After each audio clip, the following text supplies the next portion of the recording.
Evening everyone, Brendan from Starpoint Australis. Thanks for joining me again on this Tuesday update, the week that was. So, what have we been up to? Well, we had obviously I've sent out all of the confirmation of addresses for the observatories. I've got a couple more people I'm going to give until tomorrow, so that's that 1 week to reply. Otherwise, I will just send it to the address that was listed. So that's that done. We've got everything pretty much ready to go now, and I'm just waiting for that last little ticko. So they should be on their way shortly. What else have we got? We had the SP3s. You can see a couple here. We've got another 4 focusers to put together. We've had the first couple go out at the moment. So Dan's been testing over the last week. Found some interesting bits and pieces. We had the Mealy Q2s. The driver for the Mealy Q2s Bluetooth with Windows 11 versus Windows 10 is obviously a generic versus specifically made. So we can't use the Bluetooth on the Mealy Q2s with Windows 11. Until we can find a driver, but I doubt that there will be one that is made because they're up to Q4 now. On note of that, the Q4 works perfectly, not a problem. So yeah, it's great to start seeing these little tiny quirks of electronics come through. So yeah, we're getting there slowly but surely with those. Obviously over the last week, you've seen me using the 18-inch. And I've swapped back over to the 12-inch. We've just got a bit more wind hanging around now, and there's a little bit more work to be done on the 18-inch with a dovetail plate connection, because running an 18-inch on an EQ8 with a dovetail, it makes the wide Losmandy dovetail look like it's a twig, which is quite hilarious. So we've got that. I've got another one of the SP3s. They're out. They would be in testing, but we need to make an adjustment to the way that the 2-inch eyepiece holds onto the corrector. It's just out. I think it's out by about 10 millimeters. So we've got 30 millimeters on the front side. So we'll bring that back in and make it nice and tight. So that's coming up shortly. So that's the SP3 sorted. We've been doing a lot in the background for the business side of it. So we're doing a bit of a website update, I should say, with all the new information and the things that we've learnt, the questions that we've encountered since we launched in April this year.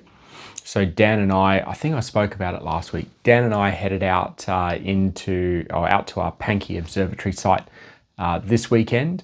And it's purely going to be for us to take the photos necessary, all the imagery, do our walkthrough and setups for both the Octans and the Phoenix. We probably will only do one because they are identical to each other. They're just slightly smaller in size. But we will take photos and videos of that as we go. What else have we got? Not this weekend. Not next weekend, but the weekend after, which is the new moon. So that's the 8th of October. Dan and I, and probably a few others of the group, are going to go out and support a local society. So ASWA, which is our Astronomical Society of Western Australia. So they've got their Tamman website, their Tamman observatory site. So we're going to go out there and support them by doing astrophotography with them instead of at our Pankey site, which, we do that because it just makes the community better. So we've got that sorted.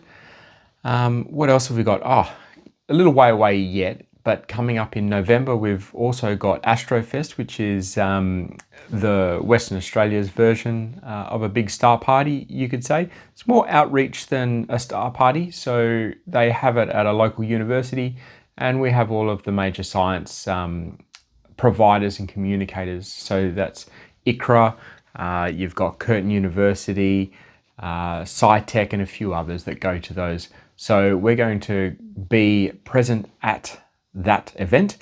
I'm going to try and take the EQ8 and the 18-inch out for a bit of visual fun and frivolities.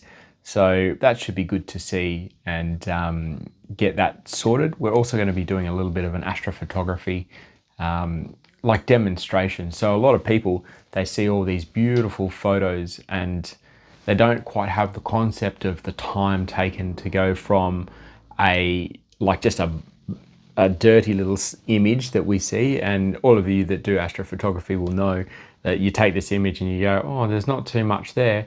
But once you bring it into post-processing with stacking and all of your darks and flats, the images really come to life. So I'd like to show people just what it takes to get to where it is. Other than that, we're preparing, I guess, for NEAF in 2025. We've been workshopping between all of us of just like what that will look like. Even preparing, because it's a long way, most of the NEAF people are local to America, I should say, and most of them are local to that New York region, maybe some from down south near Texas and whatnot, but yeah, most of them are local to that New York region. It's pretty easy to get over there, whereas a manufacturer like us, it's a long way. I think it's 26-hour flight, plus all the travel and whatnot, and driving on the wrong side of the road, it's always a winning combination. All right, well, I don't think there's much more to update you guys with. Obviously the communications will keep coming through, and as we get closer to dates, we'll let you guys know of what's happening.